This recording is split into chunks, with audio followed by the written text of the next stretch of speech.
to Book 101 Review. Book 101 is all about the books that I read for the last 40 years. And today I have my special guest. She is the author of the book Feeling Forwards, no other than Miss Elizabeth Gould. Welcome to Book 101, Miss Elizabeth. And can you please introduce more about yourself? Oh, hi, Daniel. Oh, look, it's such a treat to be on a book review show. That doesn't happen all that often. I suppose I'll start by sharing for all the book lovers out there that my writing career really started when I wanted to be the next Agatha Christie. And while I was a lawyer, I had a senior corporate career management consulting, all those sorts of things. I kept writing murder mystery books that must have been really, truly dreadful because no one ever wanted to publish them. But I became very good at writing the mechanics of writing. So when I then was in a very difficult situation where I had aggressive cancer and I survived, I came out the other end and I realized there no one had written books about how a cancer survivor thinks. So I wrote a book called The Secrets of Cancer Survivors. And after all that, my bodies on trains, planes, libraries, everything else that everyone hated, this book was an overnight success and was published in 8 countries and did really, really well. So my writing career had slightly nefarious beginnings in my failure to write a good murder mystery, but it set me on a new career after a fairly dramatic life turnaround. Miss Elizabeth Gold, thank you so much for being the next Miss Christie. Thank you for sharing your talents to the world. So, what is the central premise of Feeling Forwards? Look, the central premise of Feeling Forwards is I felt for a long time. So I wrote another book after Cancer Survivors. I wrote a book called Happy Children's Secrets of How They Think. But I became very interested once I started to develop a career. I began working with Randy Zuckerberg in New York in her leadership school. And I moved all my expertise into how elite athletes and entrepreneurs create their own success. They create the future they want to enjoy. And I felt for many years that feelings had been given a bit of a bad rap. It was all about thinking and thought process and the magical morning routine and thinking will save you. My least favorite thing in the world, positive thinking. I was told when I had a 20% survival rate, I was told think positive. And I can assure you it really wasn't very helpful. So I really went down a very scientific journey of uncovering how it's our emotions and particularly our emotions about the future that actually give us the resilience, the grit, the determination to move through things. So I wrote and very deliberately called it feeling forwards, not feeling forward, because combining with my knowledge of quantum science, you can actually create a feeling for the future and then drag it back into your present and start to live the future you want to enjoy. Beautifully articulated, Miss Elizabeth. Very well said. So, how would you define the concept of feeling forwards? Well, I love that you asked this question because I was doing some coaching work earlier. I have a high performance coaching business among other business interests.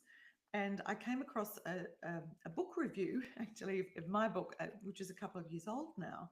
And it really reflected how easy feeling forwards can be. So I'll tell you a real story. And that is the woman that was reviewing my book at the time, soon after it came out. It's 2 years old or so now. But she was reviewing my book and she was a mum and she was writing for a mother's blog. And she decided to share the principles of feeling forwards as she was reading it around the dinner table. And she had an 8 or 9 year old son who was being very badly bullied. And she wrote all of this in the book review, which she published, which was fantastic. But she was explaining the principles of feeling forwards. And this poor boy was really struggling with this bullying. And he said to his mum, "Oh, so you mean if I use feeling forwards, I don't have to wait to be confident?" She said, "No. He said, "So I can be confident first?" And she said, "Yes." So he decided he would use feeling forwards. He decided he would feel as though he was already in the future where he wasn't being bullied.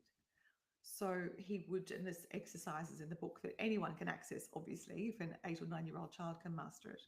So he used the exercises to develop feelings of confidence before he even got to school. And he stopped being bullied because the bullies avoided him because he was a confident child. And it completely transformed his life. And this book review from this mum was um, really, really beautiful and paid tribute to that. But I think another equally accessible example, I love that one because it's true and it's real. But you look at how athletes create the future they want to enjoy. So an athlete will, from a very young age, maybe 9 or 10, maybe 15, 16, 17, they start to train, eat, sleep, and believe they're a champion before they've even won a big race. Yes, they win their club races and club championships and all of that, and school or college if you're looking at something like the NFL. But when they do win a race or become a champion, they've used feeling forwards. So essentially, their lives don't change once they become very successful. And the contrast, they use feeling forwards. The contrast is a lot of entrepreneurs I coach around the world who say to me, "Oh, well, when um, when there's a buyout, when my company is listed, when I sell my first 10,000 widgets or 1 million downloads of my app or whatever it is, then I'll start to make sure I get enough sleep. And then I'll start to worry about what I eat. And then I'll get a financial advisor." And it's like, no, that's like an athlete that says, "Oh, well, when I've won a really big race, I'll start to train." It's backwards. So using forwards, you can really create not only the emotional belief in yourself, which is far stronger and neuroscientifically proven, but also you can start to create a life that means that success is really inevitable because you live like a successful person before the success arrives. Certainly, people be confident, look forward, and let it go. So, Miss Elizabeth, in what ways does the book suggest emotions can influence one's reality? Oh goodness, so many things. And I should add here that in the book I only refer to scientific articles, journals that are proven.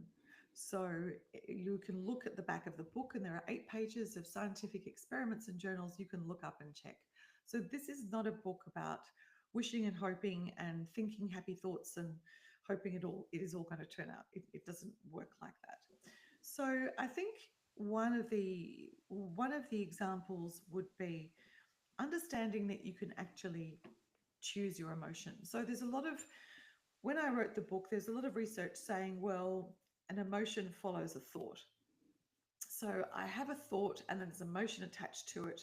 So I can't choose my emotions. And that's why I focused on emotions, because there's a view in the personal development space that thinking is very, very reliable and emotions will kind of sweep you away and distract you from your aim. What has been proven, and the structure of our brain, and I actually am now qualified as a master neuroplastician since I wrote the book, but 70% of our brain, the focus is to keep you safe. It's to make sure you live another day. So it doesn't encourage personal development. It doesn't encourage taking a risk. It doesn't even necessarily encourage something new. But 30% of your brain is really designed to imagine and dream and hope and dare greatly and all those beautiful things. So, as a very accessible example, there's one emotion which is almost treated like a nice to have, but the emotion of gratitude is actually an emotion that sits between your brain that's don't do anything new because it might be dangerous, and your brain that says you can be anything you like, even the new next Agatha Christie, for example. When you feel gratitude, when you choose gratitude, let's say you're having a really, really awful day and you pick something really small, like, I'm having a horrible day, but at least I've got a car to drive me home. That feeling of gratitude releases 1,200 different chemicals in your body. That feeling of gratitude moves you from one part of your fear brain to your I can do whatever I want to brain. In that moment, that act of gratitude completely changes not only your physiology, but also your ability to imagine and dream. Thinking, I should be grateful, thinking it could be worse, which is one of the most negative thoughts you could probably have, it doesn't work. You have to feel it. Yes, people, be grateful and count your blessing. So, Miss Elizabeth, how did you incorporate principles of quantum science into personal development strategies? Yes, well, this was so much fun. Quantum science, and I promise I explain it in the book in a way anyone can understand. But quantum science, in effect, it happens in a very odd way. So, quantum science is not predictable. But just to give you one tiny corner of it, which is called the observer effect. So, scientifically proven, when a scientist is doing a quantum science experiment, you can measure it in one of two ways. So, let's just call it A and B. So a scientist sets up a quantum experiment and says, oh, I'm going to measure the result using method A. And in the late 90s, no, the early 2000s, something miraculous happened because it doesn't, it's like magic quantum science. It just doesn't make sense. So a scientist decided, let's measure this experiment using method A. But then halfway through, they changed their mind. They said, oh, perhaps we should really measure this experiment using method B. That's fine. But what happened is when they got the results of the experiment, everything had happened as though they'd measured it in using method B all along. The particles they were measuring actually traveled back through time and changed the way they're observed. So it was like method A had never happened. So Einstein called quantum science spooky stuff at a distance, or something like that. It's very very unusual, but what it does in practical terms. Okay, how does this help you in your everyday life and living the life that you want to enjoy? So, depending on what you observe, you can change your past and your future. Okay, another example. Let's say you think about an event which was very embarrassing in your childhood. And you think back to the event and you have almost, and it's the emotions again, you have a bit of a cringe and think, oh, I can't believe I did that. I said that. This was terrible. And you have a very, and then as a result of thinking back to that childhood memory, you think, oh, it was awful, it was terrible. That's why now I'm not very good at X, let's say public speaking. I'm not very good at public speaking. And that's why I will never be um, a CEO, a public speaker, a whatever it is. But let's say using feeling forwards techniques, I could say to you, okay, we're going to go back to that really embarrassing cringe moment in your childhood. And we're going to notice, just like the quantum experiment, we're going to notice or observe something completely different. So we're going to go back to that memory and let's say we're going to observe, despite the cringe and the embarrassment and whatever else, you got up the next morning and you did something really brave. And instead of focusing on the cringe and the embarrassment, we're going to focus on the really brave. And then from that moment, we're going to take, okay, I was really brave back then after the embarrassing incident. And that explains why I can be really brave right now. That explains why last week I did something that was really brave. And that means in the future, I can take risks. I can have a much better job. I can earn 10 times the amount I do now, all those things. So it's about the power of observation combined with emotion that literally will rewire your brain. So, what techniques does the book offer from harnessing the power of emotions to overcome obstacles? I talk a lot about different ways to create confidence. Confidence is something that people think that some people are naturally more confident than others. It's a bit like if you're an introvert or an extrovert, or you're a morning person or you're an evening person, and they think confidence is the same. And it's such a damaging view because firstly, scientifically, it's proven not to be the case. So many people think that. oh, well, so and so is really confident, and that's why they go for that acting part or the promotion or they found a business. What's been scientifically proven is you don't actually develop confidence until you've tried something that made you uncomfortable, or you tried something that you'd never tried before. And then the feeling of confidence actually comes after the event. So once you understand that, I have exercises in the book that are different ways of looking at things and observing things during the day that can give you almost, you can turn on the tap of confidence. It really it really doesn't matter where you are now. You can develop confidence and you can develop it on a daily basis, no matter what circumstances are actually happening to you. So, Miss Elizabeth, how does Feeling Forwards differentiate itself from other self help books focusing on positive thinking? Oh, positive thinking. Look, positive thinking doesn't work. It really doesn't. I mean, I have my own cancer example of, I cannot tell you, I mean, when I was diagnosed with cancer, and I've had some other fairly tough experiences as well, but I was diagnosed with cancer. I had children 2 and 4. And as I said, it was 20% I would pull through. So the chances I wouldn't see them live to grow up were very, very strong. So when someone said, "Oh, look, think positive," I actually wanted to say something really unkind more than I wanted to think positive, standing there as their healthy selves. But let's once again, I'd love to give you an accessible example. So let's say you buy a new house and it's got a lovely garden, but the garden is full of weeds. Now, positive thinking would have you say, "Oh, what a lovely garden! There are no weeds. This is a lovely garden. Everything's going to be fine. Let's just not look very closely. Let's just pretend everything is fine."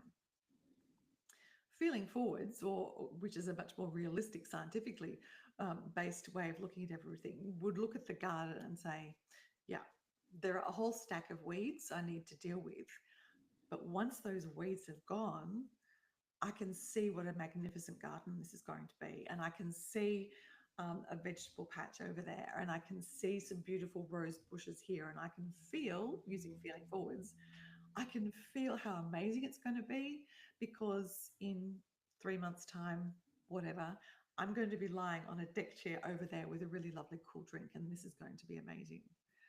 Positive thinking is not reality. So, Miss Elizabeth, what would be your advice for those people out there who want to feeling forwards?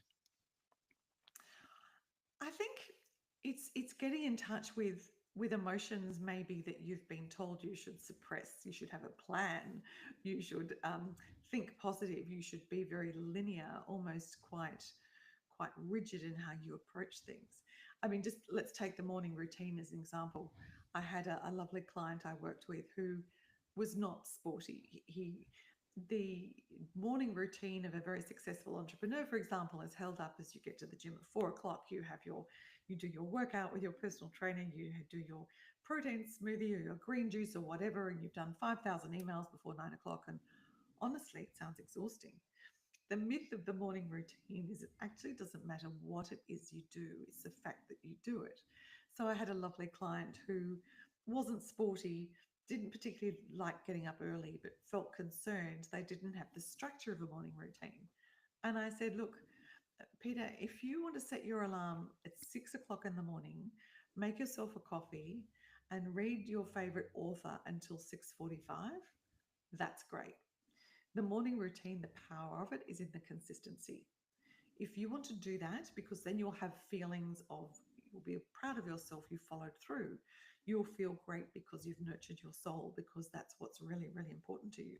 For someone else, working out at the gym at 4 o'clock with a protein smoothie may be the best thing ever, but it's not necessarily for everyone.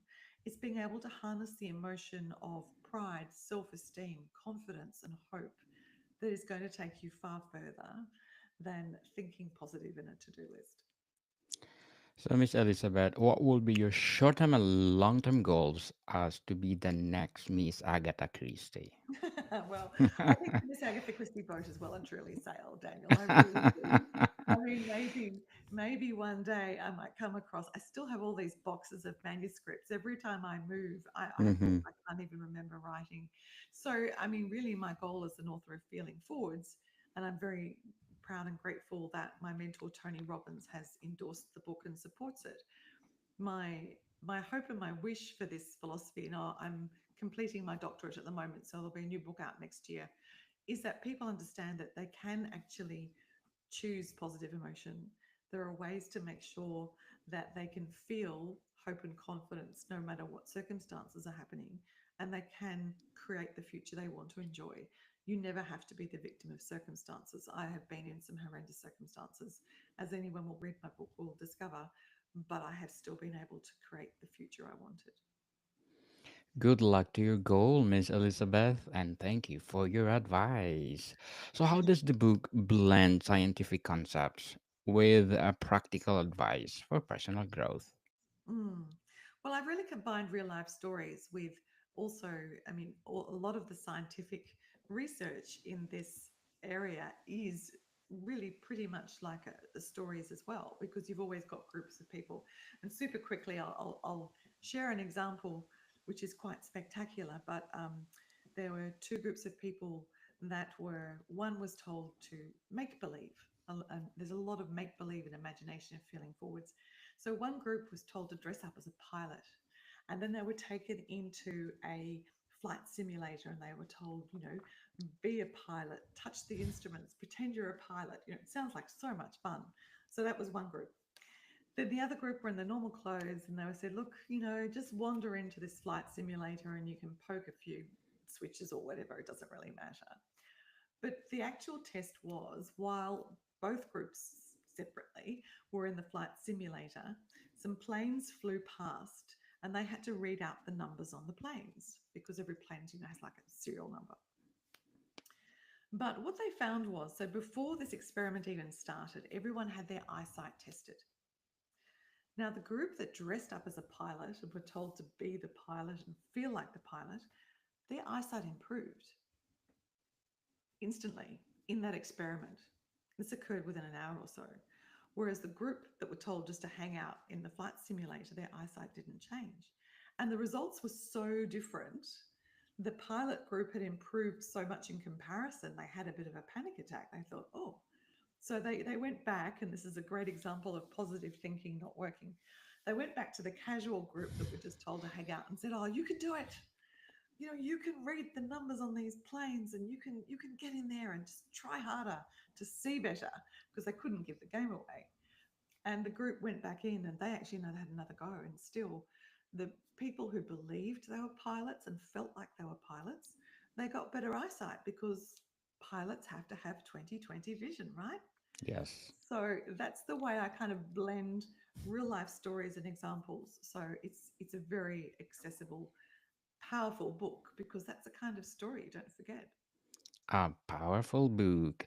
So, Miss Elizabeth, before we wrap up our discussion for tonight, I'm inviting you to please do listen to my other podcast, Law 101. In its first season, people, first season, because I believe ignorance of the law excuse no one. We need to empower people all over the world.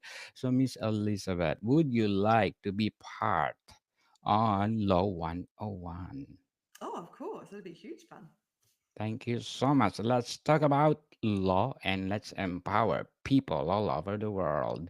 So, in what ways does Feeling Forwards encourage readers to take immediate action toward their goals? Well, I like to hope, and certainly the feedback I've had is that once you understand that you can create the future you want to enjoy, well, that gets really exciting. And there's a lot of exercises in the book as to how you do that on a step by step basis, because nothing happens by accident. You have to focus and you have to feel the emotion associated with that, and you have to take action. So there's a lot of structures within the book, whether or not it's something you want to do from a personal perspective or a professional perspective, or you just really want to give your life a little bit of an overhaul. It's looking a bit dusty or a bit not quite how you thought it would turn out, and you really want to turn over a new page and start something afresh. Miss Elizabeth Gould, again, thank you so much for sharing your books to the world. and we are looking forward for more and more empowering books like this. So, can you please invite our listeners to support all your books? Yes, that would be lovely. You can find me on elizabethgould.com. I'm very active on LinkedIn and Instagram, and I have some coaching courses available as well. So thank you so much, Daniel. This has been great. Yes, people, let's support Miss Elizabeth Gould. Because, as I said, if you support her, more and more and more empowering books like this to come. So, Miss Elizabeth, thank you for your time. Thank you so much. Thank you, everyone. More to come, people. See you soon.